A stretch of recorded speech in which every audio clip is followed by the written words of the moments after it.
Amém, amém? Vamos focar aqui então, queridos. Vamos lá. Esse envelope ele vai com você toda semana e volta, ok? Esse envelope é o envelope das tarefas que você vai levar cada semana. Então, esse material que você acabou de preencher agora já faz parte da tarefa que você vai ter em casa, se quiser colocar no envelope, porque o envelope sempre vai ser só a respeito das tarefas. A lição sempre vai vir fora do envelope. Dentro do envelope já tem uma tarefa para você. Só que a tarefa que já está dentro do envelope é referente àquilo que vai ser ministrado agora. Isso que você preencheu agora é uma dinâmica que eu vou explicar no final da lição de hoje, ok? Coloca dentro do envelope aí os dois e no final a gente explica para vocês como vai funcionar durante a semana.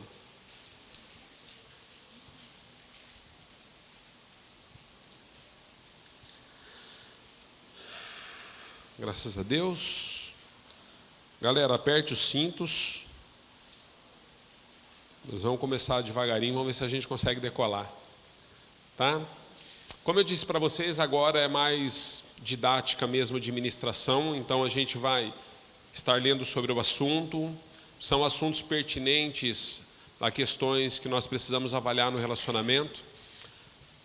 Só para mim ter uma ideia, quantos aqui não são casados no civil? Quantos não são casados no civil, mas convivem juntos? Ok. Então, o que acontece? Nós vamos estar trabalhando a questão de aliança com vocês. Nós vamos partir do princípio daquilo que Deus estabeleceu para o homem e para a mulher. Vamos falar um pouquinho sobre isso. E dentro da convivência de aliança, nós vamos estar abordando alguns pontos, então a gente vai ler com vocês, e em alguns momentos a gente vai parar, ok? Dá uma descidinha do carro, né? Faz um lanchinho, volta, sobe no carro de novo e a gente segue. Mas nesses momentos que a gente parar, são momentos que a gente acredita que algumas ênfases precisam ser dadas, porque ao longo dos anos trabalhando com famílias na igreja, são questões, a maioria das ênfases que são dadas são questões de gabinete pastoral. Lidando com famílias, nem sempre nós sabemos o que acontece com as famílias. Quando nós nos relacionamos assim de maneira mais próxima, a gente começa de fato a perceber quem são as pessoas com quem nós estamos andando. Mas quando nós olhamos para cada um dentro da igreja, parece que tudo vai bem, né? Conversando semana passada agora com uma promotora, e ela é aqui da igreja, né? Ela trabalha com questão da defesa de famílias com vulnerabilidade e em condição de risco de morte. E essas famílias, as mulheres são retiradas das suas casas e são levadas para uma casa de refúgio. Essa casa de refúgio, ela acontecia e tinha, né, o andamento só em grandes capitais ou próximas de capitais, mas desde 2021 estabeleceu-se uma casa aqui em Presidente Prudente, uma casa de refúgio para mulheres e filhos dessas famílias em condições de risco de morte. Todas as famílias que estão sendo assistidas e foram acolhidas por essa casa de refúgio, existe uma série de relatórios que são preenchidos para que as famílias possam ter direito, né, à assistência. De todas as famílias que estavam assim em risco de morte dentro de casa, 70% dos maridos agressores são evangélicos. É um dado que me chocou. 70%. O que isso? Conversei com ela sexta-feira passada, né? Ela marcou um horário comigo aqui na igreja, a gente conversou algumas coisas que nós estamos desenhando para o futuro da igreja. E eu confesso para vocês, amados, que só confirmou mesmo no meu coração de que nós deveríamos iniciar um curso para os casais. Porque nós nos relacionamos com pessoas que aparentemente elas são muito educadas fora de casa, mas dentro de casa não existe princípio que governa. O fato de você e eu termos o título de evangélicos, de cristãos, não significa que nós temos domínio sobre todas as coisas. Muitos de nós temos áreas da nossa vida que são vulneráveis, às vezes são as mulheres. Eu, ao longo dos anos, atendi homens que eram agredidos constantemente pela esposa, agredidos, literalmente. Como na lei, nós temos, né, a Lei Maria da Penha, e a Lei Maria da Penha, ela defende a questão, né, dos riscos da mulher. Existem homens que mesmo apanhando em casa, homens que apanham em casa, queridos. Parece que nós estamos em Nárnia, né? Não estamos. Quando eles revidam, ainda eles têm uma séria possibilidade de responderem. Por quê? Porque a Lei Maria da Penha, né, ela tem uma série de direitos já constituídos em defesa da mulher, e os homens estão começando a ter os direitos de maneira igual agora. Onde nós queremos chegar? Nós queremos chegar com você o seguinte: quando nós vamos falar de casamento, quando nós vamos falar de famílias, nós precisamos entender que dentro da igreja existem muitas famílias disfuncionais. O cara é legal, a mulher é legal, é massa ir para a pizzaria com eles depois do culto, fazemos churrascos juntos, confraternizamos juntos, mas a coisa não é bem assim, ok? Graças a Deus eu não quero apontar nenhum de vocês, vocês são todos bênção. Na verdade vocês estão aprendendo isso porque não tem a ver com vocês, tem a ver com os outros, mas eu quero falar um pouquinho sobre isso. Vamos falar sobre aliança, ok? Então nós vamos estabelecer, vocês vão ver que a maioria das coisas que nós estabelecemos na leitura e na escrita aí, nós vamos dar textos, bases bíblicas para você, ok? Vamos lá, na apostila então, diz assim, olha, aliança. A Bíblia declara que a aliança é um pacto, um compromisso que não deve ser rompido. Deus fez uma aliança com os homens desde o início da criação e jamais os quebrou. Aos olhos de Deus, a aliança deve ser pública e com testemunhas. Por isso eu fiz a pergunta para você, se existe alguém aqui no nosso meio que ainda só vive uma união estável, mas ainda não assumiu o papel dentro daquilo que Deus espera em relação à aliança, biblicamente dizendo. Às vezes nós colocamos um anel no dedo do outro, nos declaramos apaixonados um pelo outro, e nós vamos viver a nossa vida e entendemos que é assim mesmo que tem que ser feito. Só que quando nós tomamos essa atitude lá atrás, éramos muito imaturos, éramos novos, estávamos apaixonados um pelo outro, e aí nós seguimos. Então hoje nós lidamos com muitos casais que dizem assim: pastor, já convivo com ela há 20 anos, o senhor vem falar para mim em casamento? Há 20 anos nós estamos juntos. Nós já somos considerados até pela lei, né, que nós somos união estável. Se eu separar hoje, metade é dela, metade é meu, está tudo dentro dos... A questão, queridos, é o seguinte: biblicamente dizendo, o casamento, a união, a aliança, sempre foi de maneira pública e com testemunhas. Nunca foi feito às escuras e tipo assim, olha, eu e você decidimos e o mundo que ande, ok? E aí a gente vai estar trabalhando um pouco dessas questões para a gente entender de maneira mais profunda. Muitas alianças deram certas na Bíblia e outras tantas deram erradas, mas o mais importante a ressaltar é que nenhuma delas houve uma quebra por parte de Deus. Deus nunca quebrou uma aliança de Gênesis a Apocalipse. Todas as vezes que você vai ver Deus fazendo alianças com os homens, Deus sempre vai honrar suas alianças. 2 exemplos eu estou citando para vocês aí, olha, 2 exemplos a serem observados. Existem inúmeros exemplos, mas são 2 exemplos. Aliás, extraí isso de um material que o Daniel me passou. A aliança entre Noé e os seus filhos. Deus fez uma aliança com Noé e com seus filhos, era uma aliança certa, era uma aliança correta, e ela perdura até os nossos dias. É quando Deus, então, feriu a terra com o dilúvio e disse para Noé: Noé, daqui para frente, nunca mais eu ferirei a terra com dilúvio. Existe uma aliança entre eu e vocês. Todas as vezes que você vê o arco-íris, é sinal da minha aliança com vocês, e eu vou mantê-la e vou firmá-la. Então, uma aliança que deu certo. Você vai ver muitas alianças bíblicas dando certo. Outras alianças que não deram tão certo, mas por conta de Deus ser quem Ele é, porque Deus não pode negar a si mesmo, mesmo alianças que não deram certo, Deus manteve. Exemplo, Josué capítulo 9. Houve um momento na história de Israel que Josué, ele dá uma vacilada, então os gibeonitas, que eram seus inimigos do povo de Israel, eles se disfarçaram lá de andarilhos, de famintos, mendigos, e eles fazem uma aliança com Israel através de Josué. Essa foi uma aliança errada na Bíblia. Deus nunca disse que o povo de Israel deveria se aliançar com os povos inimigos. Nunca. Deus nunca aprovou isso. Mas por conta da aliança que foi formada, tanto Israel quanto Deus honrou a aliança feita mesmo sendo uma aliança errada. Pastor, o que o senhor está querendo dizer e explicar sobre isso? É que para Deus, amados, aliança não é um contrato, ok? Os antigos, nós nem temos pessoas dessa época e desse período aqui no nosso meio, mas os antigos falavam muito, olha, é no fio do bigode.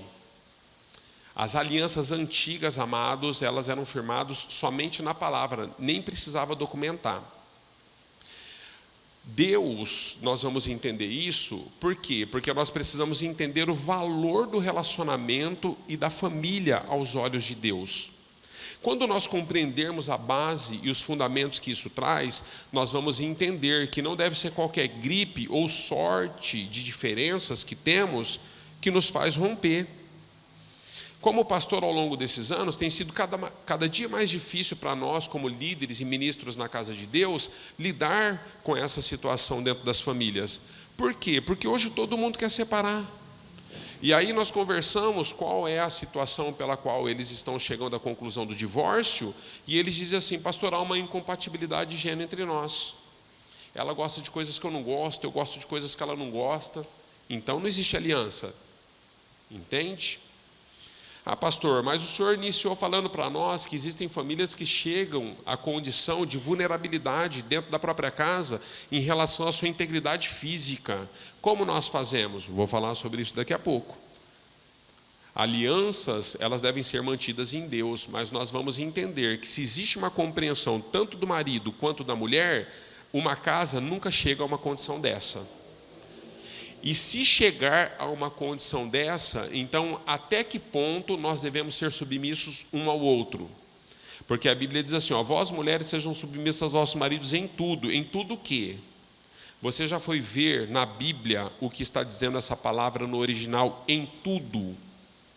Deus está trazendo uma série de normas e de mandamentos e de princípios para o seio da família. Aí Deus fala, está vendo tudo isso que eu disse para vocês a respeito da família? Mulheres, sejam submissas aos vossos maridos em tudo o quê? Em tudo isso que eu estou dizendo. Porque ninguém merece, né, irmãos? Não existe mulher ou homem que merece todo dia estar com o olho roxo. Está entendendo? Vamos falar sobre isso. Mas primeiro estou falando do poder da aliança, que a aliança não é um contrato. Ela não deve ser jogada no chão, não vou mais viver com você, não aguento mais você, você que se exploda. Não, não é assim. Então o que a Bíblia está nos ensinando?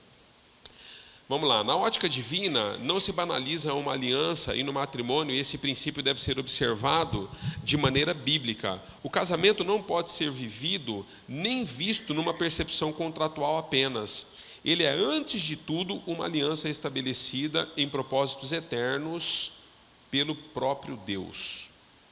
Ao tratarmos do casamento como uma aliança e não somente como um contrato, passamos a entender o poder da palavra de Deus liberada sobre a família original. No início de tudo, Deus fez o homem e a mulher, deu a eles um trilho saudável a ser seguido, saudável com L, ok? Me perdoa aí, não deu tempo de corrigir, eu mandei, quando eu fui reler, você vai encontrar uns assombração aí, mas considera. Nós já corrigimos agora para as próximas impressões, ok? Ficou com L. Meu Deus, é do Cebolinha. Bom, o que Deus estrutura para nós? Qual que é o trilho que Deus estruturou para nós? Gênesis capítulo 2, 24, diz assim, por essa razão, o homem deixará pai e mãe e se unirá à sua mulher, e eles se tornarão uma só carne. Mateus 19, 6 diz assim, assim eles já não são dois, mas sim uma só carne. Portanto, o que Deus uniu, ninguém pode separar. Não separe o homem. O ministério de uma só carne, amados, é uma das coisas mais lindas e mais complexas de compreensão. O ministério de uma só carne, ele é tão complexo na nossa vivência diária, que quando Pedro vai falar, que quando Paulo vai falar sobre o casamento, que quando você vai para o Novo Testamento para entender essa dinâmica, você vai ver que os apóstolos chegam a escrever assim, olha, e grande é esse mistério, o casamento, Efésios capítulo 5, Paulo está falando com os Efésios, e ele diz a respeito do casamento.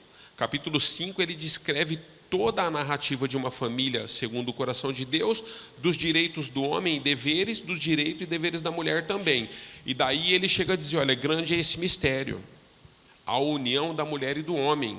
É como a união da noiva e Cristo. Quando você vai para a sabedoria, né, que Salomão tinha, e quando você vai para aquilo que Salomão escreve, você vai ver em Eclesiastes, Salomão falando muito sobre o papel da noiva, do noivo e tal. E Salomão também deixa claro a respeito do futuro da igreja nas mãos de Jesus e da complexidade dessa união. Por que complexidade? Porque a igreja imperfeita está sendo unida a um homem perfeito, o seu noivo. E dentro do relacionamento conjugal sempre vem imperfeições de ambos os lados. E essas imperfeições, uma vez que os atritos, eles se iniciam para que nós possamos estabelecer o relacionamento segundo a vontade de Deus, o ministério de uma só carne começa a ser exercido de maneira poderosa. Vamos lá, uma só carne. Estão entendendo até aqui? Vamos lá. A partir do momento em que o homem deixa pai e mãe, o seu lar de criação, e se une à sua mulher, e vice-versa, uma nova família nasce. Você tem consciência disso? Existem pessoas que estão casadas há 15, 20 anos e não deixaram pai e mãe ainda, não entenderam que uma nova família nasceu. Nós vamos falar sobre isso, tá? Pois daí em diante o cônjuge passa a ocupar o lugar de maior importância do que qualquer outra pessoa, inclusive a dos seus próprios pais. O texto de Gênesis 2:24 está dizendo o seguinte, irmãos: deixará o homem pai e mãe, unir-se-á à sua esposa, tornando-se os dois uma só carne. O que acontece? Dentro do sistema de governo estabelecido por Deus, segundo a autoridade que Deus está trazendo sobre a terra pelas famílias e a família original, Adão e Eva, o que Deus está estabelecendo para nós? Uma compreensão de transferência de governo. Vou te dar um exemplo. Por que Deus não escreveu assim, ó, deixará a mulher homem? Deixará a mulher pai e mãe. Porque quando você vai estudar no original, no Antigo Testamento em hebraico, o homem está se referindo ao homem mesmo do sexo masculino. Porque tem uma palavra em hebraico que se refere a respeito do homem, que se refere tanto homem quanto mulher. Está dizendo do homem enquanto ser humano. Mas a tradução desse texto no original está se referindo ao homem mesmo, do sexo masculino. Por que Deus não disse, olha, deixará a mulher, pai e mãe, unir-se ao seu marido? Porque é o seguinte, amados, na posição de governo, nós vamos ler alguns textos aqui para frente, você precisa entender isso no casamento. Nós vamos ler alguns textos que vai nos embasar nisso. Deus fala a respeito de que Cristo é o cabeça de todos dentro da casa. E depois de Cristo, o homem é o cabeça da mulher. E depois, a mulher é o vaso mais frágil que se submete. Mas nós vamos entender também qual que é essa hierarquia e como ela se desenrola de maneira bíblica e saudável para o relacionamento. Porque o que a queda fez conosco? Nós transferimos para dentro do relacionamento conjugal uma imposição de autoritarismo sobre o cônjuge feminino. Nós achamos que não, a Bíblia diz que eu sou o cabeça da casa. Existem alguns irmãos que eles são mais um cabeção do que o cabeça. Essa é a realidade, porque não há uma compreensão. E eu vou dizer algo para vocês, irmãos, olha, não assim ofendendo os iletrados, mas quanto menos estudo, pior somos. Por quê? Porque à medida que você tem formação mesmo, amados, eu não estou fazendo uma diferenciação e nem humilhando aqueles que não tiveram oportunidade na vida de conseguir estudar. Mas quanto mais informação você tem, você consegue de fato extrair o sentido das palavras como elas são. Então, quando nós não temos a compreensão das palavras no sentido de como elas são, nós pegamos as palavras e distorcemos a compreensão da palavra. E nós, às vezes, nos apropriamos de palavras que dizemos bíblicas, e nós, então, nos tornamos, na vida do outro, Um grande problema. Pelo simples fato de literatura. Nada mais, nada menos do que isso. Aí você vai conversar com o cônjuge, seja o homem ou seja a mulher, você pergunta num atendimento por que ele ou ela está agindo assim, ela cita a palavra para você. Aí você pergunta, mas irmã, mas irmão, você está citando esse texto? E eu faço essas perguntas, né? O que esse texto significa para você? O que essa palavra tem como definição para você? Nós vamos entrar daqui a pouco, você vai ver que na verdade a palavra amor, ela não é um sentimento. Mas a queda fez isso conosco. E dentro do relacionamento nós achamos que o amor é um sentimento. Então a tradução das palavras em si nas nossas vidas nos fazem errar muito. Tá, vamos entender então. Quando a palavra está dizendo assim que o homem deve deixar pai e mãe, unindo-se à mulher, está dizendo de uma transferência de autoridade debaixo de uma hierarquia espiritual para o físico, para que nós possamos ter autoridade no lar delegada por Deus. Me explica isso, pastor. O homem, quando inicia uma nova família pelo matrimônio, o homem passa a ser o responsável pela casa. Biblicamente dizendo, toda a base de responsabilidade, de sustento e de provisão da casa deve ser do homem. Pastor, mas nós estamos no século 21, hoje as mulheres são empoderadas, hoje elas trabalham, hoje elas pulam de paraquedas, se atiram de bungee jumping, faz de tudo a mulherada hoje. Está tudo certo, queridos, não vou entrar nisso com você, não é nossa intenção fazer com que as mulheres possam regredir anos-luz do que Deus já trouxe de libertação sobre a vida delas até aqui. Mas nós estamos falando de um sentido bíblico da família. No sentido bíblico da família, a expressão deixará homem, pai e mãe, Deus está dizendo o seguinte, olha, existe uma missão sobre você, homem. Nós estamos estabelecendo através de você, homem, masculino, o início de uma nova família. Estamos colocando ao seu lado uma adjutora, uma ajudadora, uma auxiliadora. Nós estamos dando uma missão para você e ela está debaixo da missão que você está recebendo. É por isso que a Bíblia diz que a mulher tem que ter uma submissão. O que é uma submissão? Eu recebi uma missão para o meu lar. A minha princesa está debaixo da missão que eu recebi, ajudando e auxiliando que essa missão se concretize. Os dois somando força juntos, ok? Eu, homem, então, saio debaixo do teto do pai e da mãe, sou agora autoridade e responsável em provisão pela minha casa. Vocês vão entender isso já, porque daqui a pouco nós vamos falar sobre o relacionamento conjugal parasita. Mas agora eu sou responsável pela minha casa, e a mulher, na verdade, ela sai debaixo de um governo e ela só se submete a outro governo. É diferente o papel da mulher.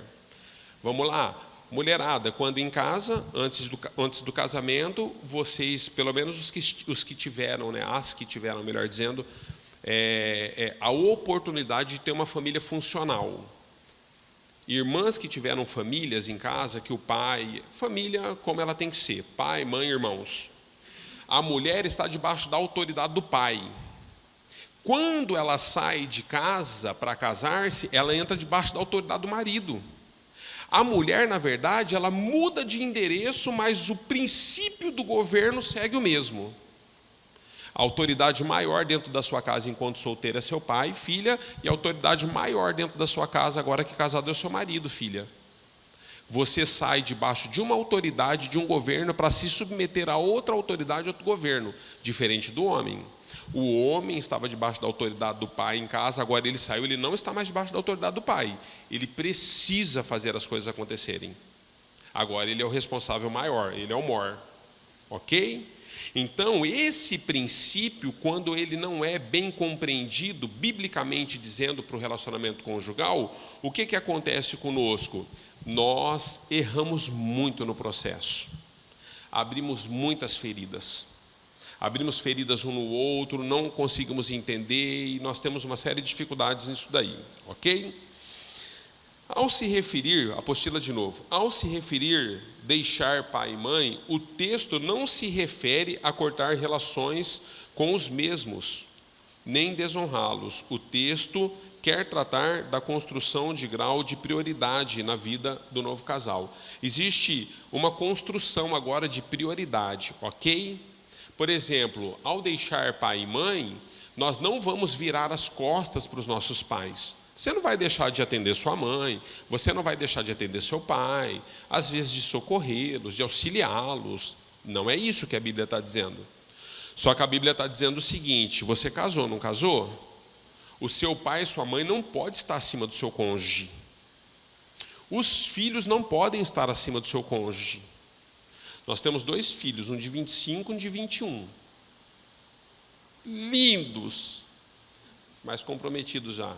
Esqueçam. Se você tem filha, já foi. Um é casado, o outro está quase noivo. Os nossos filhos amados, desde pequenininho aprenderam o dia do papai e o dia da mamãe. Nós sempre construímos isso em casa. Houve dias, amados, que o João e o Lucas desejaram algumas coisas e nós sempre colocamos para eles: filho, antes de você vir ao mundo, a mamãe já era. Filho, antes de você vir ao mundo, o papai já era. Então, é o papai e a mamãe. Pastor, parece tão simples isso. Não é simples. Nós vamos tratar isso nas aulas lá para frente, nas outras semanas. Nós vamos falar sobre a influência da desautorização dos pais em relação aos filhos. Estou dando só um spoilerzinho para você. É quando o pai, então, dá um comando e a mãe tira a autoridade do comando que o pai deu, ou vice-versa. O que isso faz e traz no coração e no futuro dos filhos em relação às suas inseguranças em todas as áreas. Então é assim, mamãe e papai estão sempre fechados, queridos. Somos uma só carne. Então, quando nós casamos, assim que nós casamos, eu era muito apegado à minha mãe. A Giovana menos a mãe dela, mas eu era muito apegado à minha mãe. Não que ela não fosse, né? Pelo menos conseguiu esconder bem naquele tempo. Mas eu vim de uma vida assim muito destruída, e eu destruí muito a minha mãe. O que acontece? Quando papai e mamãe separaram, eu tinha 11 anos. Então, eu fui criando em mim, dentro de mim, um senso de responsabilidade e cuidado para com a minha mãe. Porque eu não tinha essa figura e esse papel dentro de casa. Quando nós casamos, eu tinha cometido muitos erros com a minha mãe no período, desde que meu pai saiu até meu casamento. Porque eu achei que meu pai não prestava e depois eu percebi que eu era um monstro. E fui um monstro para minha mãe durante 7 anos. Nesses anos, queridos, o casamento veio e eu então... Quantos já ouviram falar em dívida de gratidão? Olha, eu tenho uma dívida de gratidão com você. Deixa eu dizer algo para você. Dívida de gratidão, ela não se paga. Você pode pôr o seu corpo a ser queimado em praça pública. Você nunca vai pagar o que fizeram para você. Porque às vezes a pessoa fez isso daqui, mas foi tão pontual e tão crucial num momento da sua vida, que você nunca mais consegue pagar isso. Você já fez por essa pessoa hoje 700 vezes mais do que ela fez por você, mas você ainda se continua achando em dívida. E aconteceu isso com a minha mãe. Houve um dia... Porque assim, minha mãe não podia espirrar. Ela espirrava na casa dela. Então, comecei a deixar a Giovana sozinha, percebe? Lá no início do nosso casamento, né, amor? Éramos recém-casados. Era para estar beijando na boca, estava atrás da mãe. Não entende nada esse menino. O novo só faz besteira. Aí um dia a Giovana falou assim para mim. Falou assim, amor, você precisa decidir. Eu falei, o quê? Fingi demência, né? Sabia, não era bobo. Tinha acabado de chegar da casa da mãe. Passava o sábado inteiro construindo, fazendo, correndo atrás das coisas da minha mãe. Ela falou, você precisa decidir, amor. Eu falei, tá bom, amor, vou precisar de ajuda.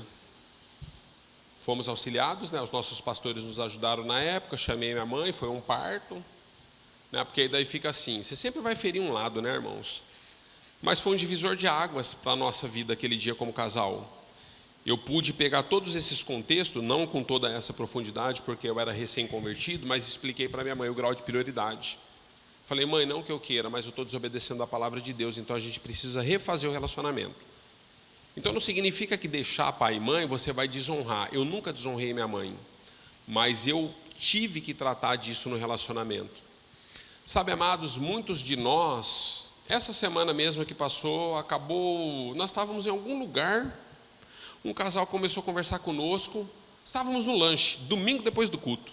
Um casal começou a conversar conosco e o casal começou a colocar a respeito da família dela e da família dele.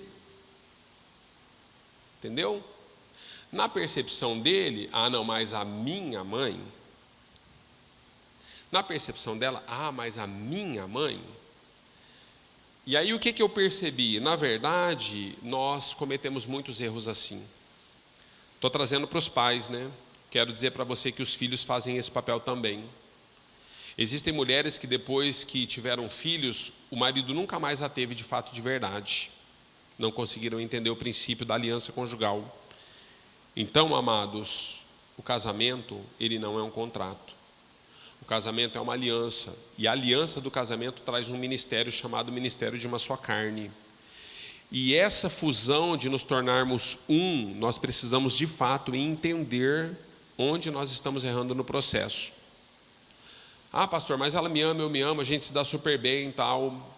Mas existem muitas carências que eu vejo na vida de algumas irmãs na igreja, que eu sei que é por conta da falta desse relacionamento. Eu queria que você pudesse entender esse princípio do casamento. Eu quero falar com vocês sobre uma ordem correta. Avança um pouquinho na apostila, está escrito, ordem correta. Antes desse negrito aí, ordem correta, tem uma frase dizendo assim, olha, no parágrafo antes. Deus sempre existiu. Deus sempre existiu, ok? Depois de criar todas as coisas, Ele formou a família. Depois da família, logo após a família, o homem passa a viver do trabalho. É isso que é a história da raça humana, tá bom? Estou lá em Gênesis. Deus sempre existiu, Ele formou a família, fez Adão e depois fez Eva, e depois de ter feito os dois, o homem passou a viver do seu trabalho. Não vou nem entrar na questão de queda, não queda, porque algumas pessoas acreditam que o homem trabalha porque é um castigo de Deus por causa do pecado. Não é verdade. O homem trabalhava antes do pecado, ele já trabalhava no jardim, ok? Só que ele não vivia do seu suor, da sua labuta. O trabalho era mais tranquilo. Depois do trabalho. E por último, amados, depois de tudo isso estabelecido, Jesus vem, nós já estamos agora no Novo Testamento, a raça humana já viveu 6.000 anos, nós estamos no Novo Testamento. Agora no Novo Testamento, Jesus ascende aos céus e estabelece a igreja. A igreja, na estrutura que nós vivemos hoje no século 21, ela foi estabelecida depois da vinda de Jesus. Então a ordem correta é o seguinte: Deus, família, trabalho e igreja. Tem vários textos bíblicos que vão nos ensinar sobre isso, não coloquei todos para não te carregar. O que eu quero dizer para você? Olha, o ministério que nós temos na mão em relação à família, nós precisamos avaliar isso. Se tem uma coisa que nós prezamos na comunidade, irmãos, é que a igreja não roube você da sua família. Porque existem pessoas no casamento que colocam a igreja acima do cônjuge. Por quê? Porque se trata de uma questão espiritual e religiosa, as pessoas acham que pelo fato delas estarem envolvidas com todos os ministérios da igreja, elas estão agradando a Deus. Quero dizer para você, honre a aliança do teu casamento. A igreja não está acima do seu casamento. Os ministérios não estão acima do seu casamento. Nada está acima da sua família. Deus em primeiro lugar, família em segundo, trabalho em terceiro. Quando você vai ver lá em Provérbios, a Bíblia diz em Provérbios, depois cita no Novo Testamento uma referência de Provérbios, diz que o homem tem que ter com a formiga, porque se ele não gosta de trabalhar, ele não deveria comer. E todo mundo fala que o dinheiro é do diabo.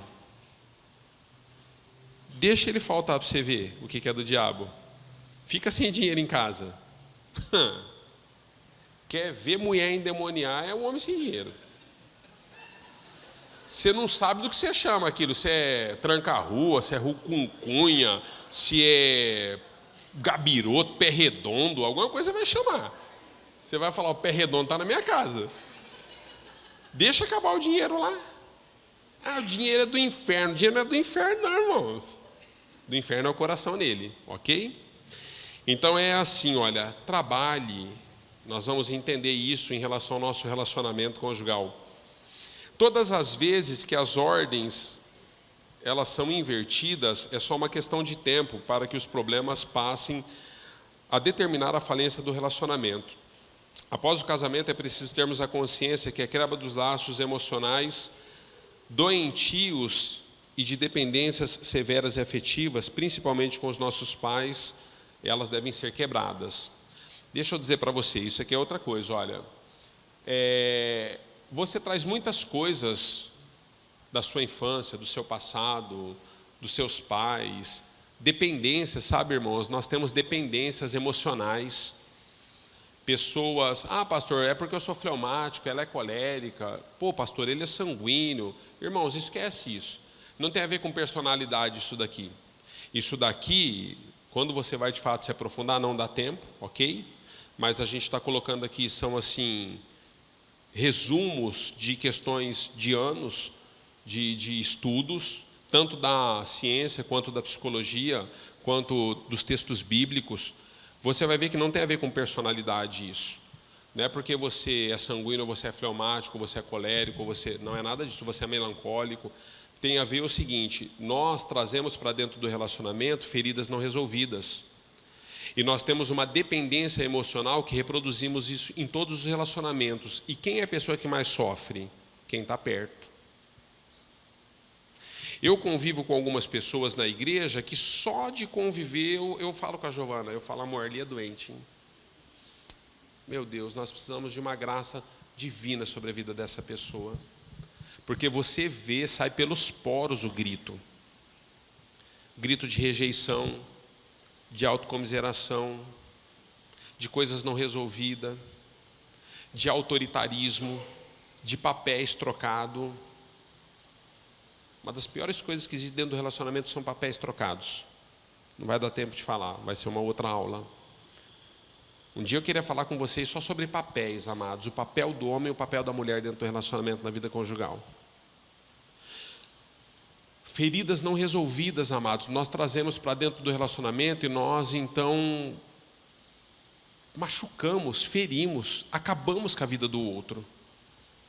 Quando era para nos tornarmos nos tornamos cada vez mais distantes. Quem tem mais de 10 anos de casado? Vou fazer uma pergunta direta para você. Qual foi a última vez que você beijou na boca de língua? Estou sendo sincero. Tem um livro, amados, recomendo para vocês, esqueci o nome do autor, chama O Beijo de 10 Segundos. Esqueci o nome do autor agora, me falhou. Porque eu sou poliglota, né? Então são muitas... Às vezes me vem em francês, me vem em inglês, às vezes me vem... Eu falo um monte de idioma, Falo português, falo errado, falo gíria, oro em línguas, falo caipira. Aqui, poliglota, filho. O Beijo de 10 Segundos. O que esse autor cristão trata, queridos? A maioria dos relacionamentos, quando vão envelhecendo, é só bicota. Chega um momento que você fica tão velho que você nem beija o cônjuge mais quando você sai de casa. Você pega a dentadura, tira da boca e faz assim, tchau, amor. Põe na boca de novo e sai. Sabe o que isso faz com o relacionamento? Falência. É engraçado, né? Mas falência. Falência. Cuida da boca, cuida do hálito, cuida da vida, cuida do relacionamento, beija na boca. Verdade, queridos. Relacionamentos que são destruídos porque nós nos tornamos tóxicos dentro do relacionamento um para o outro não tem mais prazer em nós. Eu não sou assim, eu sou bem contido, queridos. Eu pareço assim, mas né, amor? Eu sou tímido, é verdade. Eu acho que eu ministro para vocês para esconder minha timidez. Eu sou uma pessoa assim, amados, que eu não sou desses caras que você vai ver eu brincando com coisas assim demasiadas, falando besteira demais, indo além das linhas. Eu sou bem tradicional. Deixa eu dizer algo para você, mas algumas coisas precisam ser ditas. A igreja precisa ensinar o que é casamento. A igreja precisa ensinar o que é relacionamento a dois. A igreja precisa, de fato, falar de maneira clara. Sabe o que é linguagem coloquial? Linguagem coloquial são as palavras que nós usamos no dia a dia. Não estou muito preocupado com português, irmãos. Aliás, a fala aceita tudo, o que não aceita é a escrita, sabia, né? Eu estou falando alvo. Você não sabe se eu estou falando com U ou com L. Estou falando alvo. Salvo. Eu posso falar salvo com U na minha mente, mas a escrita não aceita. O que acontece com as nossas questões coloquiais no relacionamento? Nós precisamos desenvolver relacionamentos saudáveis de maneira simples. Eu sou pastor, irmãos. Você acha que eu chego em casa e falo assim: a paz do Senhor, irmã. Que o Senhor te ajude nessa luta de hoje. Você vai vencer o inimigo. Você acha que é isso que eu falo para ela quando eu vou me deitar com ela? Que Deus te dê vida em meio a essa tormenta. Não, irmãos. Chego em casa, eu falo: amorzão, e aí? Filminho hoje, Netflix, churrasco, vamos sair, vamos comer alguma coisa? Está tudo bem com os meninos? Morjão ligou? Percebe, irmãos? A gente vai construindo um relacionamento dentro daquilo que nós somos, amando um ao outro. Irmãs, qual foi a última vez que de fato você se produziu para o seu marido? Ministério de uma só carne, queridos. Eu vou ler uns textos aqui para vocês daqui a pouco. Eu não vou entrar na sexualidade, que nós vamos falar sobre intimidade. Nós vamos falar, mas é numa outra quinta-feira, ok? Não perca essa aula, tá bom? Nós vamos falar sobre intimidade numa outra aula, daqui umas 2 semanas, eu acho. Mas deixa eu dizer para você, qual foi a última vez que você se preparou para o seu marido? Sabe por quê? Porque é assim, ó.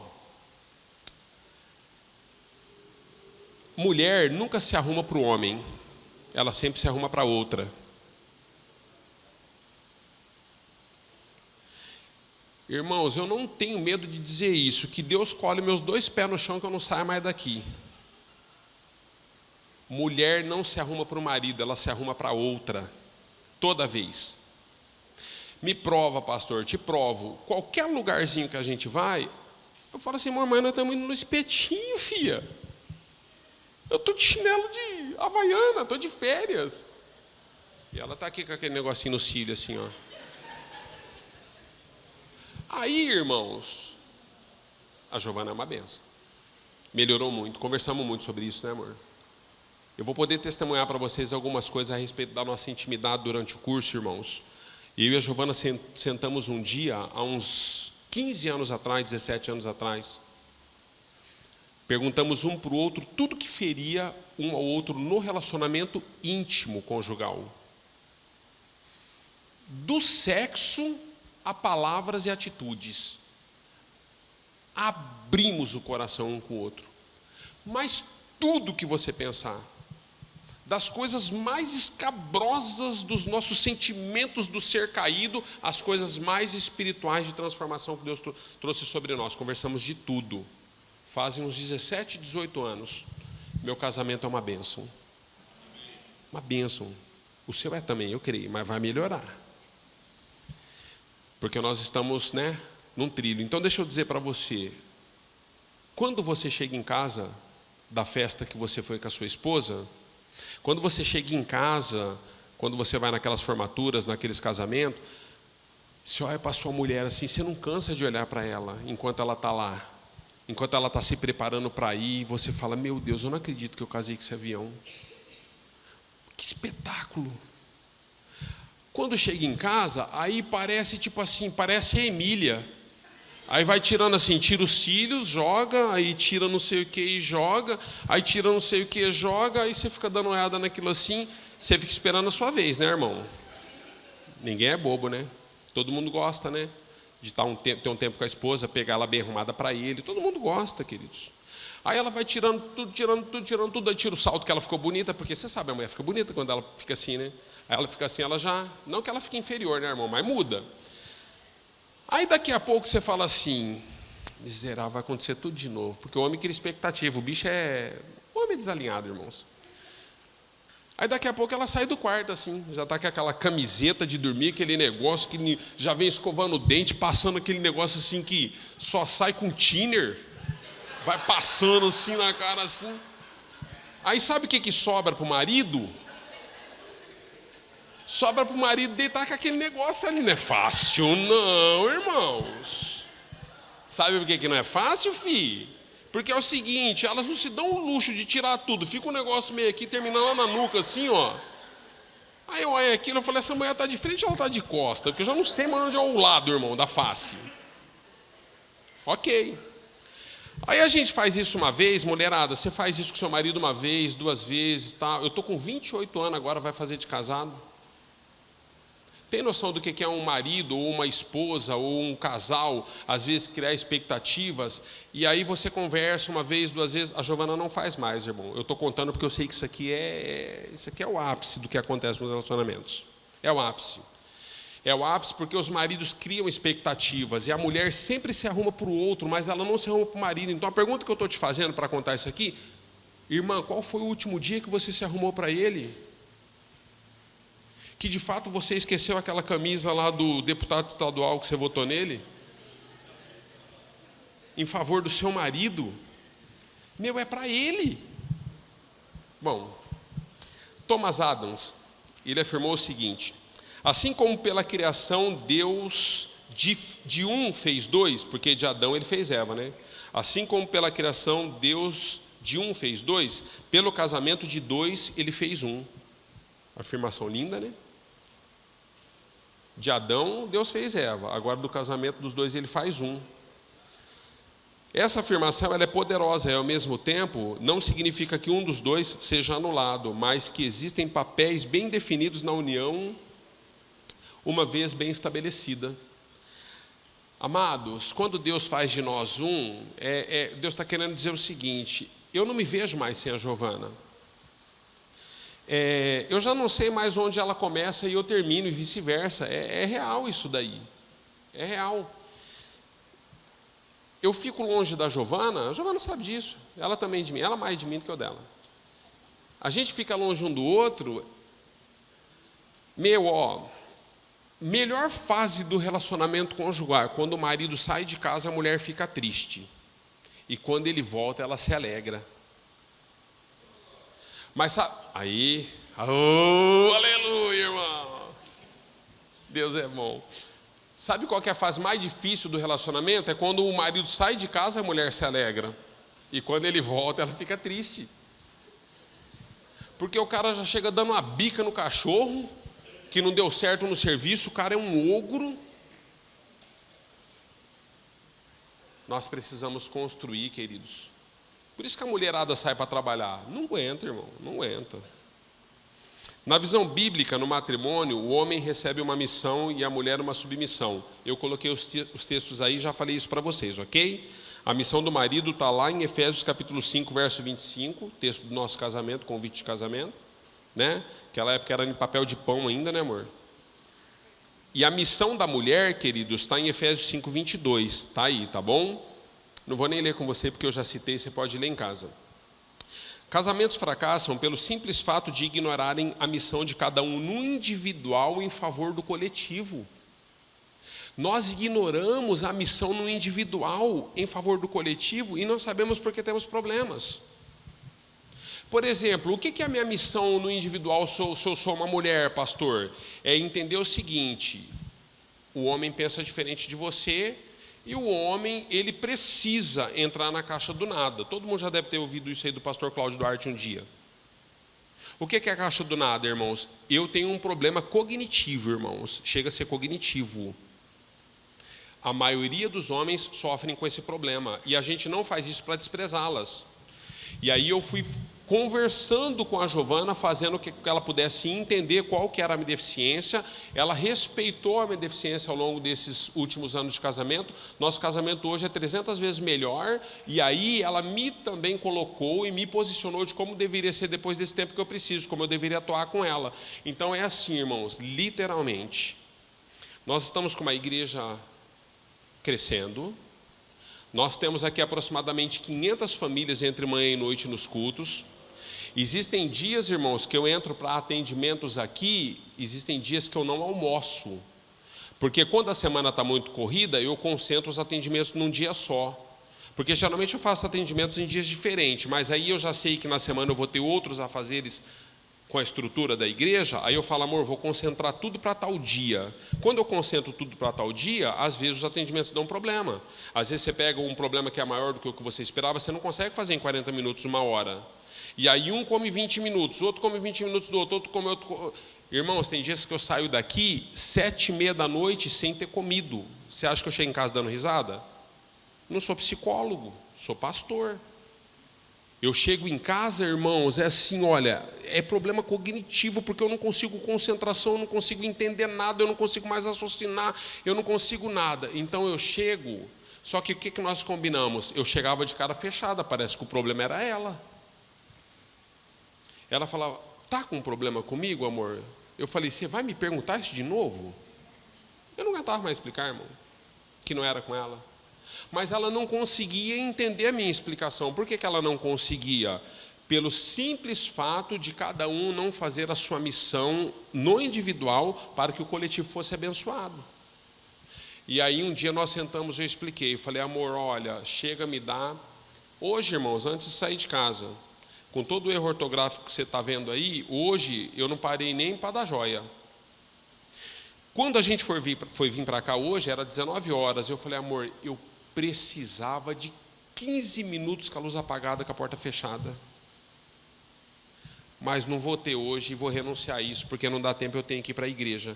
Mas deixa eu dizer para vocês, irmão, faz parte do meu organismo, eu não sei o que faz parte do seu. Não sei o que faz parte de você, mulher, de você, homem. Eu sei que cada um precisa se conhecer e compartilhar com o outro em maturidade o que de fato é necessário para um casamento saudável. Então ela sabe, quando eu estou muito exausto, eu preciso ficar no escuro. Eu não preciso mais do que 15 minutos, irmãos. Eu fecho os olhos 15 minutos, às vezes eu coloco os dedos no ouvido e eu reseto a minha audição. Sabe que a audição dá para resetar, né, queridos? Às vezes você está com muito barulho no som da igreja mesmo. Às vezes o som da igreja está estralando, você não está aguentando. Aperta o seu ouvido assim com os 2 dedos por uns 60 segundos. Uma apertadinha básica, não vai furar o tímpano, mas uma apertada que dá uma pressão no ouvido. Depois de 60 segundos você tira o dedo do ouvido, você vai ver que o som da igreja mudou. Nossa, estava me irritando o som. 60 segundos de um apertãozinho no ouvido, você vai ver que você ressignificou a sua audição. Eu faço isso às vezes. Minha cabeça às vezes está a milhão. Nós construímos. Eu sei as limitações dela, ela sabe as minhas. A Giovana me conhece de abrir o portão. Eu abro o portão, quando a coisa não está legal, ela já vira para a pia, assim, ó, para lavar as coisas. Ela só faz assim, ó. Nós não somos de ferro. Nós precisamos entender os limites um do outro e ajudar um ao outro nas suas limitações. O que o homem ferra com a mulher? E o que a mulher ferra com o homem? É isso que precisa ser discutido no relacionamento. Porque cada um de nós tem um meio, uma forma e um modelo. A minha família não é a sua. Vocês podem ter outros problemas, esse é o nosso. Só que eu aprendi a entendê-la também. Um dia eu fui entender ela, o porquê que ela chegava em casa e se desmontava, que nem o Robocop. Eu falei, amor, por que você chega em casa e desmonta que nem o Robocop? Precisava entender isso aí. Por que você não fica... Ela falou assim, ó, eu vou dar um sapato para você de salto alto, amor, de Luiz XV, assim. Eu vou deixar você 40 minutos com ele. Você vai entender por que eu chego em casa e tiro o sapato. Ela falou, lá eu usei, amor, porque era uma obrigação. Aqui eu não tenho, amor, essa obrigação. Eu não aguento mais sapato. Eu já não tenho nem batata mais. Não aguenta, amor. Ela falou, os dedos do meu pé estão assim, ó. Estou quase jogando gelo neles. Nós ficamos 3 horas numa festa, eu com um salto desse tamanho. Você acha que é fácil, amor? Eu falei, é mesmo, nunca tinha pensado nisso, hein? Ficar com esse negócio aí umas 3 horas em pé. Tem pessoas que têm hábito, né? Trabalham, criaram um hábito, mas não é todas que têm. E aí você olha as que têm hábito, você vai no banco, você olha aquela gerente do banco assim, você fala, nossa, olha o tamanho do salto. Aí sua mulher nunca põe, não tem hábito, irmãos. Não sabe nem andar. Não é fácil, não. Entende? Converse sobre isso. Vocês estão entendendo? Eu tenho alguns minutos ainda, vocês estão entendendo até aqui? Ok. Alguns aspectos da união saudável. Morte para a vida egoísta. Vamos falar um pouquinho sobre isso. Presta atenção nesse texto de Deuteronômio 24, verso 5. Ninguém deve casar usando o outro como, faltou o "o" aí no "como", tá? Como o alvo da sua felicidade. Às vezes, amados, nós casamos buscando no outro a nossa felicidade. Porque você está apaixonado, está apaixonado, você ama, você acha que essa pessoa, vai resolver todos os problemas da sua vida. Então você casa para ser feliz. Mas olha o que esse texto diz: se um homem tiver casado recentemente, não será enviado à guerra, nem assumirá nenhum compromisso público. Durante 1 ano estará livre para ficar em casa e fazer feliz a sua mulher com quem se casou. Ao entrar no matrimônio, faz parte da aliança o querer bem o outro, ainda que isso indique em renúncias necessárias para si mesmo. O apóstolo Paulo declara aos Efésios: quem ama a sua esposa, a si mesmo se ama. Efésios capítulo 5, 28 e 29 diz assim: da mesma forma, os maridos devem amar as suas mulheres como seus próprios corpos. Quem ama a sua mulher, ama a si mesmo. Olha, nós entramos no relacionamento e sempre exigimos do outro a felicidade a todo custo, mas nós não entendemos, amados, a ordem dos textos bíblicos sempre serão essas. Eu listei 2, 3 versículos aqui, mas eu poderia colocar inúmeros versículos para lermos juntos, a respeito de que Deus sempre se preocupou com o outro em primeiro lugar. Está dizendo assim, olha, se o homem então tiver casado recentemente, ele não será enviado à guerra. Acabei de ler. O que diz? Ele deve então, durante esse ano, fazer a sua esposa feliz. Ele não deve ficar 1 ano em casa para que a esposa faça ele feliz. Senão Deus tinha colocado. Se você casou, eu vou deixar você em casa 1 ano para sua mulher te fazer feliz, filho. Ele falou, não, você casou, você vai para casa agora e você vai fazer a pessoa com quem você casou feliz. Ajuste com ela o que precisa ser ajustado. Vale para o homem, vale para a mulher. Ajuste com o seu cônjuge. Pastor, o nosso casamento está indo para o buraco, está de água abaixo, está que nem caminhão na ladeira. Ajuste, queridos. Pergunte para o seu cônjuge: amor, onde eu tenho ferido você? Por que eu tenho jogado o nosso casamento no chão? Quais são as questões? Você viu esse papel que vocês preencheram aí? Sabe qual que é a dinâmica desse papel? Em casa vocês vão trocar o papel. Ela vai ler o que você escreveu, você vai ler o que ela escreveu. E vocês vão conversar sobre isso daí. Amor, por que você pensa isso sobre o nosso futuro? Amor, por que você tem essas dificuldades em relação a essa questão? Dinâmica. Antes vocês oram, guardem todas as facas da gaveta, esvaziem tudo que é de perigo, vocês vão conversar, tá bom? Então a ordem, amados, é que nós façamos o outro feliz. Não se trata de um sentimento, amor, quantos sabem disso? O diabo, ele deturpou a humanidade por conta da queda, e o diabo sempre distorceu a verdade bíblica. Não precisa falar para mim, tá? Assim, não erga a mão que agora eu não quero te expor. Quem aqui é ciumento demasiadamente? Não precisa erguer a mão. Mas existem pessoas que elas chegaram a se tornar doentes. O ciúmes chega a ser possessivo, e toda possessão é antibíblica. Toda possessão fere o coração de Deus. Por exemplo, quando uma pessoa fica endemoniada, qual que é o termo que se usa para essa pessoa? Possesso. A pessoa está possessa. Toda possessão antibíblica. Então deixa eu dizer para você, eu vou te falar algumas coisas rápidas, bem rapidinho, de maneira pontual, a respeito do que é o amor. O amor é uma decisão. Sabe o que o diabo fez com o amor? Fez nós, seres humanos, entendermos que o amor é um sentimento. O amor não é um sentimento. Perdão é uma decisão, perdão não é um sentimento. Às vezes você conversa com os cônjuges e a gente fala assim: irmão, você tem condições de perdoar isso? Pastor, mas eu não estou sentindo de perdoar. Por que a pessoa vai para o campo do sentimento? Eu não estou sentindo de perdoar. Porque ele entende que o perdão é um sentimento. Eu não estou sentindo, então não perdoo. Quando Jesus fala, nós pulamos o texto, eu só dei a referência, mas ele lá em 1 Coríntios, ele fala que, ou perdão, em Efésios capítulo 5, ele fala assim: vós maridos, amai as vossas mulheres. Aqui está no plural, as vossas mulheres, porque ele está falando com homens no coletivo, tá, queridos?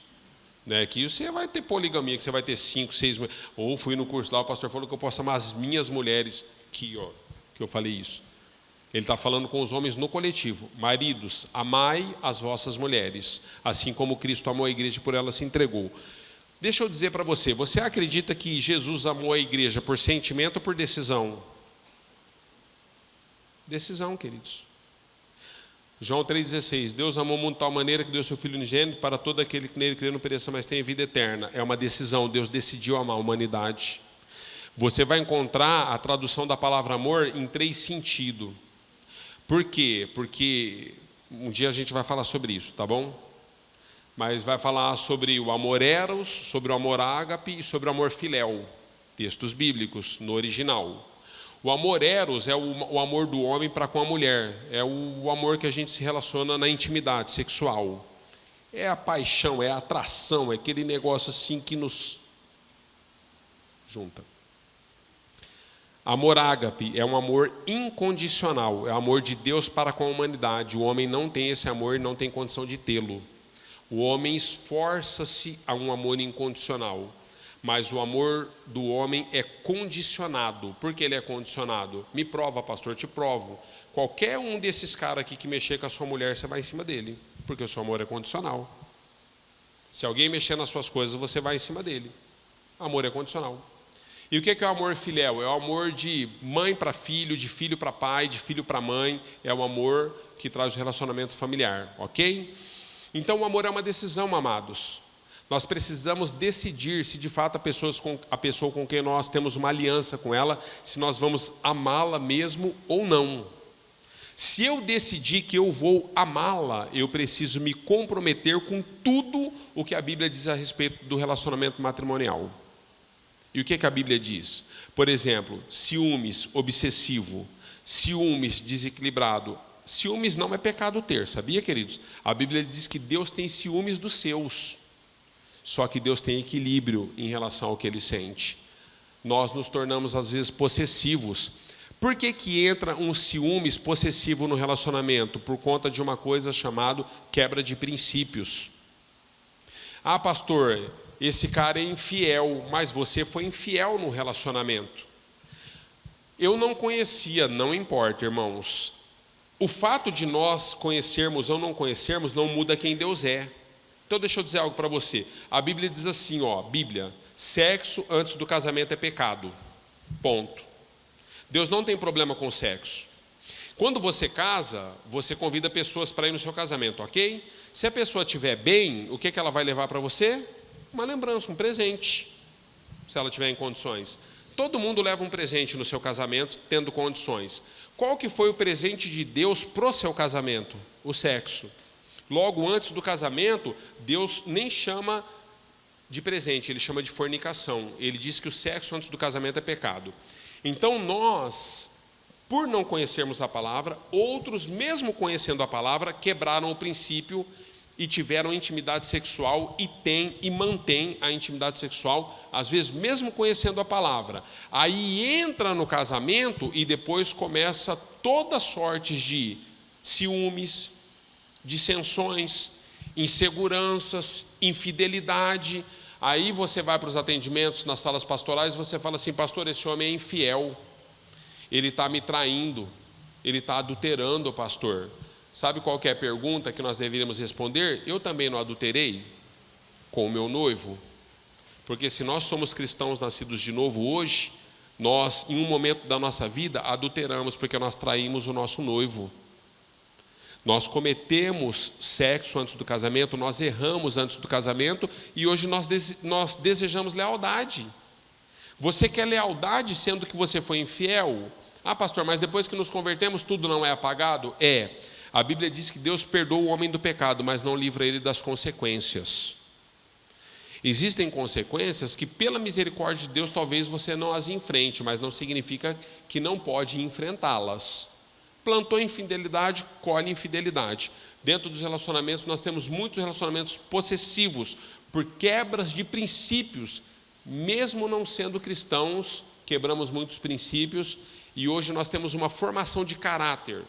Um dia podemos falar sobre isso. Qual que é a sua diferença? A sua diferença é que quando nós estamos com princípios assim que não são observados, nós queremos espiritualizar tudo, quando na verdade é um problema de caráter. Não tem que espiritualizar, queridos. Por que o homem tem um problema de caráter? Porque ele foi formado com um caráter deturpado, a mulher da mesma forma. Então, quando a gente vem para dentro do matrimônio, nós precisamos entender o princípio. Há um diagrama aí, ó, na sua apostila. Eu não vou conseguir terminar esse trem, não, amor. Não? Meu Deus, está amarrado em nome de Jesus. Aperta o cinto aí. Esse diagrama vai determinar para você como o seu casamento pode ser curado. Quanto mais próximos de Deus vocês estiverem, mais próximos um do outro vocês estarão. Quanto mais longe de Deus vocês estiverem, mais longe um fica do outro, ok? E aí tem o texto bíblico que dá base nisso aí, Eclesiastes 4:12. Eu vou pular, tá, queridos? Deveres do relacionamento. Quando eu era menino, eu pensava como menino, sentia como menino e agia como menino. Agora que cheguei a ser homem, eu desisti das coisas de menino e vou agir como homem. É isso que Paulo está dizendo. A aliança matrimonial tem os seus benefícios, mas ela também traz as suas responsabilidades. Quero falar de algumas com você, tá? O corpo do homem não pertence mais a ele mesmo, o corpo da mulher não pertence a ela mesma. Uma vez que você casou, o seu corpo pertence ao seu cônjuge. 1 Coríntios capítulo 7, verso 4. A mulher não tem poder sobre o seu próprio corpo, e sim o marido. E também, semelhantemente, o marido não tem o poder sobre o próprio corpo, e sim a mulher. Bom, tiro no alvo, ok? Nós não temos direito de negar o corpo um para o outro. Não vou falar sobre isso hoje. Isso aqui vai ser tema lá para o dia que nós vamos falar sobre intimidade do casal. Biblicamente, todo homem e toda mulher que nega o corpo um para o outro, salvo nos dias, né, irmão? Às vezes tem pessoas que eles destoam, né? Tem homem que é alucinado, tem homem que é psicopata, tem homem que é sexopata, tem homem que é doido, no respeito aos dias da mulher. Mas salvo esses dias, irmãos, porque é o seguinte, existem dores de cabeças intermináveis na vida das mulheres.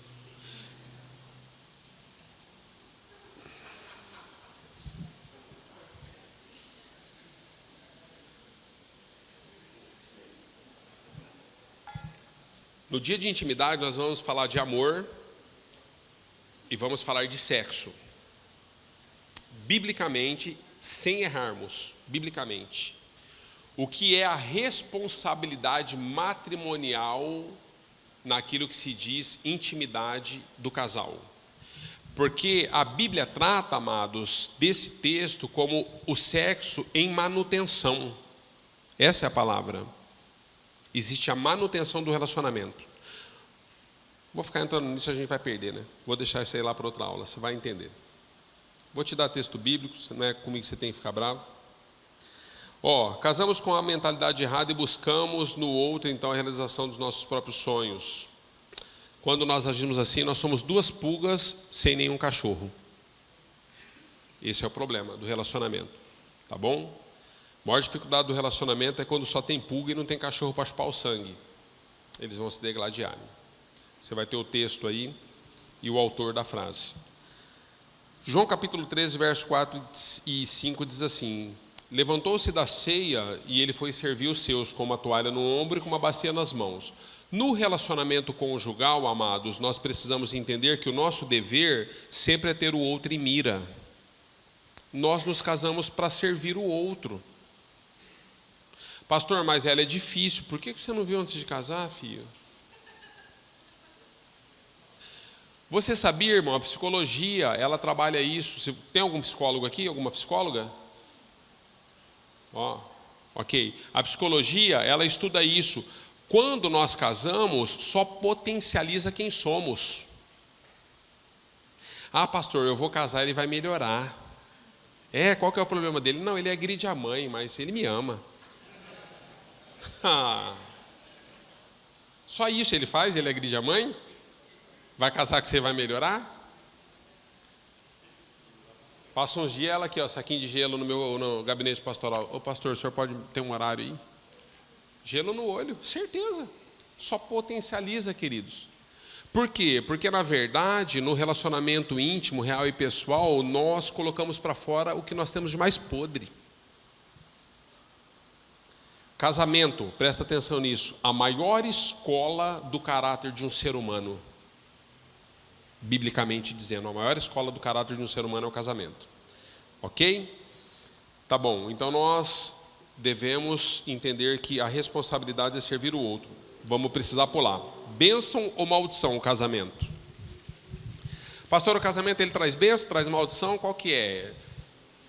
Presta atenção no que nós vamos ler aí, ó. Aqui eu vou derrubar alguns amuletos por terra, tá bom? Jogar algumas mandingas, sabe aquele negócio meio umbanda que você traz, meio espírita, meio...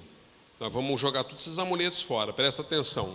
Há quem acredite que para ter a bênção divina sobre o casamento, tudo o que precisam é ter uma cerimônia civil ou religiosa com um sacerdote e tudo ficará lindo.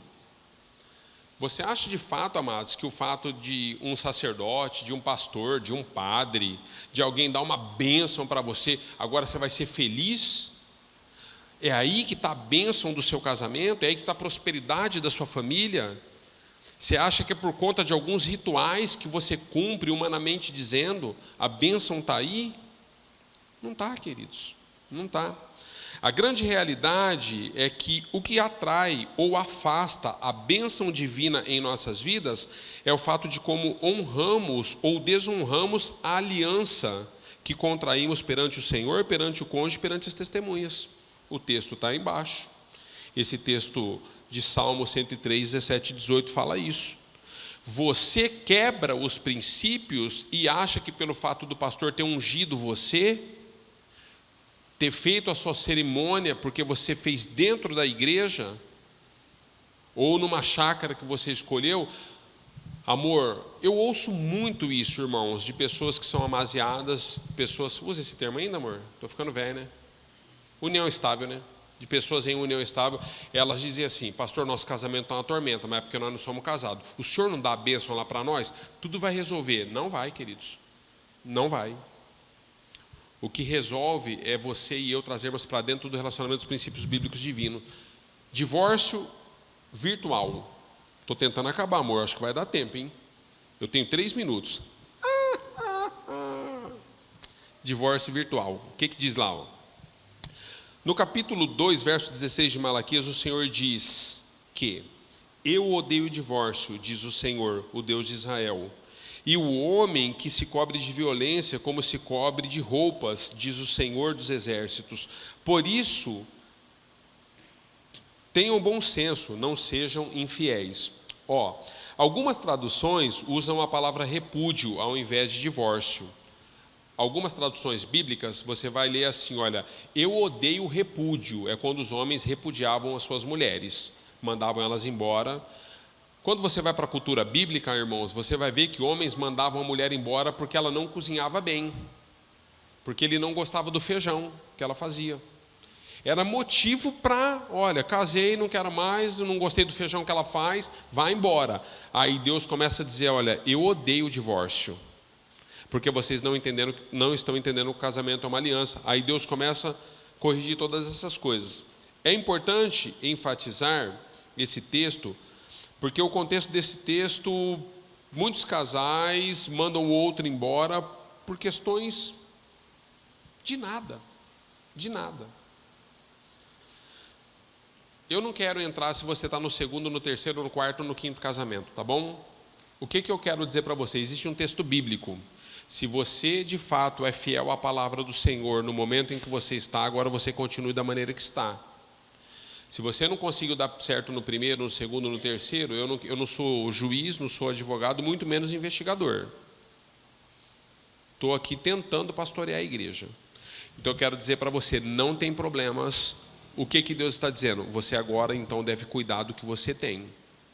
Um dia questionaram Paulo, disseram para Paulo assim, falaram para Paulo, o apóstolo, Lá em 1 Coríntios, falou, eu estou com um problema que é o seguinte, né? Eu era casado, tal, agora eu me juntei a essa mulher aqui, eu abandonei aquela família lá, eu estou com essa daqui, só que agora não está dando certo aqui, a minha mulher quer voltar.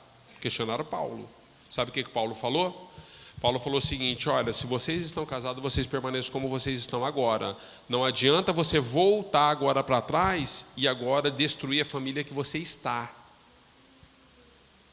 Porque é o seguinte, você destruiu lá e está aqui. Agora você está querendo corrigir lá, vai destruir aqui. Então agora que vocês nasceram de novo, porque os caras se perguntaram para Paulo, estava se convertendo. Ele falou, agora que eu me converti, eu devo voltar à minha primeira esposa? Paulo falou, cara, agora que você tem a revelação do que o casamento é na sua integralidade, seja fiel daqui para frente. Ok? Paulo começa a corrigir a Timóteo, aos diáconos, a uma série de homens em relação a esse assunto. Então é assim, olha, embora, divórcio virtual, tá? Embora muitos cônjuges, eu estou pulando algumas coisas, embora muitos cônjuges, você vai se achar aí, embora muitos cônjuges, eles vivem debaixo do mesmo teto, às vezes eles repartem a mesma cama, eles não são mais um casal. Divórcio virtual. Homens e mulheres que, embora ainda moram juntos, são separados em 3 aspectos. A Bíblia fala de espírito, alma e corpo. Nós nos separamos do cônjuge emocionalmente. O primeiro divórcio que acontece no matrimônio é emocional. Tudo que diz respeito às suas emoções faz parte do seu coração. A sua alma é a sede de todas as emoções que você tem. Os problemas começam a se desenvolver dentro do casamento, então emocionalmente nos desligamos cada vez mais. Depois de nos desligarmos emocionalmente, a primeira cisão que vem não é a cisão dos corpos, é a cisão do espírito. Porque o ministério de uma só carne, amados, antes mesmo de você separar os corpos, você já se separou espiritualmente. Porque a Bíblia diz assim, 1 Tessalonicenses capítulo 5, verso 23, nós somos um espírito, temos uma alma, habitamos num corpo. Nós somos um espírito, temos uma alma, habitamos num corpo. Quando nós começamos o problema do relacionamento pela alma, porque é emocional e sentimental, o espírito deveria ter vindo antes. Significa que se o problema chegou emocionalmente na alma nessa proporção, é porque nós já não temos mais relacionamento espiritual entre si e com Deus. Porque todo homem e mulher que entende a aliança do casamento, jamais permite o casamento chegar nesse ponto, porque eles estão conectados com o Deus do casamento. E o cordão de 3 dobras não pode se arrebentar facilmente, porque Deus é o centro de tudo no relacionamento.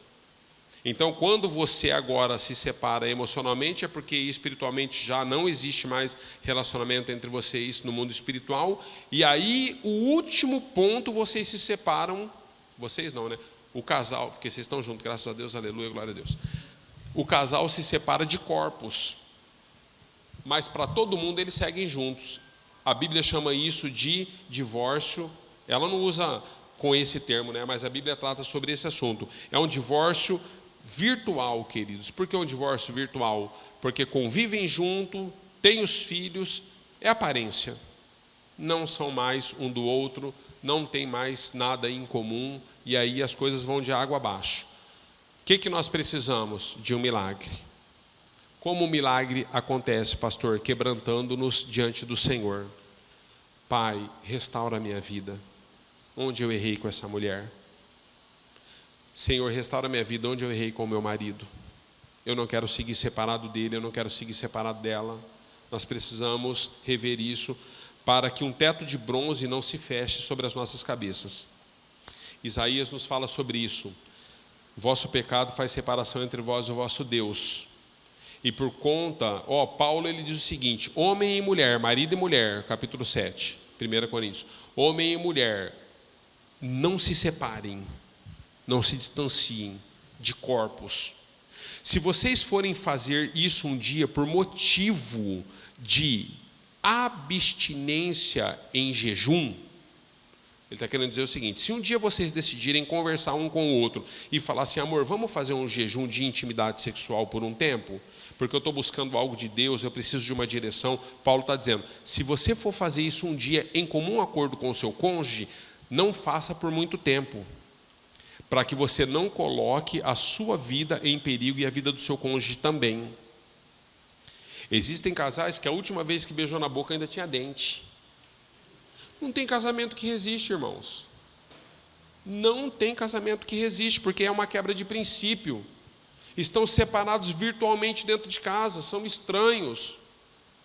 Compartilham do mesmo ambiente, mas não compartilham mais vida, tá? Tenho que correr, me perdoa. No matrimônio, a vontade de Deus é que a mulher seja considerada como o vaso mais frágil, o homem como a cabeça dela e o Cristo como a cabeça de todos. O texto bíblico está aí, ok? O que isso nos... Por que eu coloquei esse texto? Não deu tempo de eu entrar, mas é para dizer para vocês o seguinte: existe uma correção a ser feita no relacionamento conjugal se ele não está bem. Começa pela cabeça de todos, que é Cristo. Nós precisamos olhar as coisas na sua ordem correta. Eu preciso me conectar com Cristo, eu preciso me arrepender do que eu estou fazendo, eu preciso entender que eu sou responsável por isso, seja homem ou mulher, eu sou responsável por isso. Eu preciso parar de apontar o outro e eu preciso tomar o caminho de volta, ok? A alegria da aliança, terminamos em nome de Jesus. O casamento não foi... Rapaz, eu tinha tanta coisa a falar para vocês, você não está entendendo, eu estava com tanta vontade, mas tá bom. Alegria da aliança. O casamento não foi instituído por Deus para ser um peso ou um fardo de tristeza e dor a ser carregado. Então o Senhor Deus declarou: não é bom que o homem esteja só. Farei para ele alguém que o auxilie e lhe corresponda. O casamento é para ser motivo de alegria, amados. Deus colocou alguém ao seu lado que te completa. A Bíblia vai dar muitos textos, eu peguei um aqui só para você entender. Por que será que nós somos tão infelizes com o relacionamento? Existem pessoas que você pergunta para ela assim: e aí, como é que está o casamento? Olha, se eu pudesse ter pensado bem, eu não teria casado. Sabe por quê? Se eu pudesse voltar, eu voltava no que eu era. Sabe por que você pensa assim? Porque você não entendeu o quanto que esse outro pode te fazer feliz e o quanto você pode fazer esse outro feliz. Irmãos, a coisa melhor que aconteceu na minha vida depois da salvação em Cristo Jesus foi a Giovana. O André é meu sobrinho, acompanha a nossa vida desde que andava de fralda, né, André? Sabe disso? Nossa vida é maravilhosa, irmãos. Rapaz, a gente beija na boca, a gente sai na rua, a gente passeia, a gente caminha, a gente cuida da igreja, a gente é cuidado. Rapaz do céu, a gente faz churrasco, confraternização, alegra. Não vivo sem. Ela não vive sem. Casamento é a coisa mais linda. Mais linda. O casamento chegou na sua vida e na minha vida. A aliança matrimonial chegou nas nossas vidas para que a gente possa desfrutar do melhor que Deus tem. Porque a Bíblia diz que um ajuda o outro. Não dá tempo de eu entrar. Tá. O homem precisava de uma companheira, tal. Deixa eu tentar pular, tá bom, irmãos? Só vou dar esse pano de fundo então para vocês e a gente conclui. Quando Deus criou o homem, Deus falou que o homem era bom, ok? Mas quando Deus terminou a obra, Ele falou que era muito bom. Tudo que Deus criou todos os dias, amados, todos os dias. No primeiro dia fez céus e terra, no segundo dia os répteis, os animais do campo, no quarto dia, no quinto dia, no sexto dia Deus fez o homem, colocou o homem para dormir depois fez a mulher. Quando Ele fez a mulher, Ele falou assim: é muito bom. É muito bom, queridos. Não é só bom, é muito bom. Até então tudo era bom, mas agora que Ele instituiu a família, primeira instituição na face da terra é o casamento. Deus instituiu a família, ok? Conclusão: que o Senhor nos conceda graça da sua parte para valorizarmos a nossa aliança conjugal, que cada um de nós tenha a compreensão de que honrar a aliança com o nosso cônjuge e família libera bênçãos poderosas em nossas vidas e descendências. Que em meio aos nossos direitos nunca nos esqueçamos dos nossos deveres e ministérios de uma só carne, para que a alegria do matrimônio jamais se aparte das nossas vidas. Amém. Amém, queridos? De fato, pulei muita coisa, queria conversar muita coisa com vocês, mas eu preciso finalizar por causa do horário. Eu sei que tem crianças, né? Preciso buscar. Eu entendo, queridos, eu sou pai também. Você vai receber esse envelope, é um por casal. Aqui dentro, você vai colocar dentro desse outro envelope, que aqui dentro tem a instrução de uma dinâmica que vocês vão fazer com aquele papel que vocês preencheram. Em base na pergunta que eu faço aqui, uma eu até coloquei, eu até errei uma palavra aqui, né, amor? Mas está tudo certo, você vai entender lá quando você ler. Em base nas perguntas que eu faço aqui, conectadas àquele papel, vocês vão precisar de, no mínimo, 15 minutos de bate-papo juntos essa semana. Vocês vão sentar para conversar sobre isso. Pelo menos 15 minutos. Vai passar. Vai passar, porque eu já sei que às vezes, mas não concordo. Quando você vê, faz 2 horas. Aí já está ligando para mim. Essa semana eu não atendo telefone, tá, queridos? Nem. Meu número mudou, ok?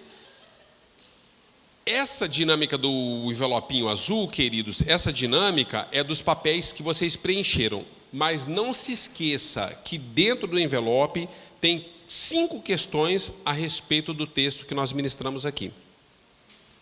Quantos entenderam? Diga amém. Quinta-feira, 8 horas em ponto, a gente começa. Você vê, eu passei 10 minutos, mas foi porque hoje a gente teve que esperar um pouco. Mas nós vamos terminar no horário também quinta-feira que vem, ok? Começamos no horário quinta-feira que vem e terminamos no horário. Vamos orar. Pai, nós te louvamos por esse tempo, obrigado pela tua fidelidade. Te agradecemos pelas tuas misericórdias, na autoridade do nome de Jesus. Senhor, que o Senhor possa de fato mexer nas nossas vidas. O tempo é curto, Senhor, para tanto conteúdo, mas que o conteúdo necessário da cura para os casamentos, ele possa ser implantado nos corações que aqui estão. Seja qual for a área, Senhor, que o Senhor possa nos ajudar a desenvolver. Com sabedoria e autoridade, o Teu Espírito nos conduza, Senhor, a relacionamentos saudáveis, e que nós possamos nos tornar famílias de princípios, referências na terra. Assim o Senhor os abençoe e os guarde, que o Senhor possa ajudá-los nessa semana com as tarefas de casa, e que vocês possam de fato ver nos filhos a alegria por aquilo que Deus está restaurando na vida de vocês. Assim nós os abençoamos, na autoridade do nome de Jesus. Amém e amém.